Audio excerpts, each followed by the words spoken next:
പ്രസിദ്ധമായ കണിച്ചുകുളങ്ങര ദേവീക്ഷേത്രത്തിലെ പുഴുക്ക് വഴിപാടിന്റെ കാഴ്ചകളാണ് ഇന്നത്തെ വീഡിയോയിൽ. ആലപ്പുഴ ജില്ലയിലെ ചേർത്തലയ്ക്കടുത്ത് സ്ഥിതി ചെയ്യുന്ന പ്രസിദ്ധമായ ദേവീക്ഷേത്രമാണ് കണിച്ചുകുളങ്ങര ദേവീക്ഷേത്രം. ഈ ക്ഷേത്രത്തിലെ പല വഴിപാടുകളും പ്രസിദ്ധമാണ്. കുട്ടികളെ ചിക്കരക്കിരുത്തുക, അരിക്കൂത്ത്, പുഴുക്ക് വഴിപാട് എന്നിവ ഇതിൽ പ്രധാനമാണ്. തങ്ങളുടെ രോഗശാന്തിക്കായി ഭക്തർ ദേവിക്ക് മുന്നിൽ വഴിപാടായി നടത്തുന്നതാണ് പുഴുക്ക് വഴിപാട് അഥവാ പുഴുങ്ങൽ. ക്ഷേത്ര പരിസരത്തെ അടുപ്പിൽ തീ കൂട്ടി അതിൽ വെള്ളം തിളപ്പിക്കലാണ് ഇതിന്റെ ആദ്യപടി. അരിപ്പൊടിയിൽ ശർക്കരയും തേങ്ങ ചുരണ്ടിയതും ജീരകം, ഏലക്ക പൊടിച്ചത് എന്നിവ ചേർത്ത് നന്നായി ഇളക്കുന്നു. പാളയംതുറൻ പഴം അരിഞ്ഞിട്ട് വെള്ളം ചേർക്കാതെ നന്നായി കുഴച്ച് മയപ്പെടുത്തിയെടുക്കുന്ന ഇതിലേക്ക് നെയ്യും അണ്ടിപ്പരിപ്പും ഉണക്കമുന്തിരിങ്ങയും ചേർക്കുന്നു. ഇത് ഉണക്കപ്പാളയിൽ നന്നായി കുഴച്ച് ഉരുട്ടിയെടുക്കുന്നു. കൈവെള്ളയിൽ വെച്ച് ചെറിയ ഉരുളകളാക്കി വാഴയിലെടുത്ത് വെള്ളം തിളയ്ക്കുന്നതിലേക്ക് ദേവിയെ മനസ്സിൽ പ്രാർത്ഥിച്ച് ഭക്തിയോടുകൂടി ഈ ഉരുളകൾ പുഴുങ്ങുവാനിടുന്നു. കൊതുമ്പിന്റെയും വിറകടുപ്പിന്റെയും ചൂടിൽ പുഴുങ്ങിയെടുക്കുന്നു. വെന്ത് എന്ന് ഉറപ്പായതിനു ശേഷം ഉരുളകൾ പാളയിൽ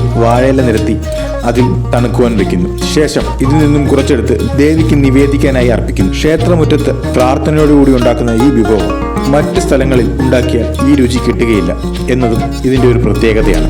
പണ്ടുകാലത്ത് അരി ഉണക്കിപ്പൊടിച്ച് പലരും ക്ഷേത്രത്തിൽ എത്തിയതിനു ശേഷമാണ് തേങ്ങ ചുരണ്ടിയുമൊക്കെ ചെയ്തുകൊണ്ടിരുന്നത്.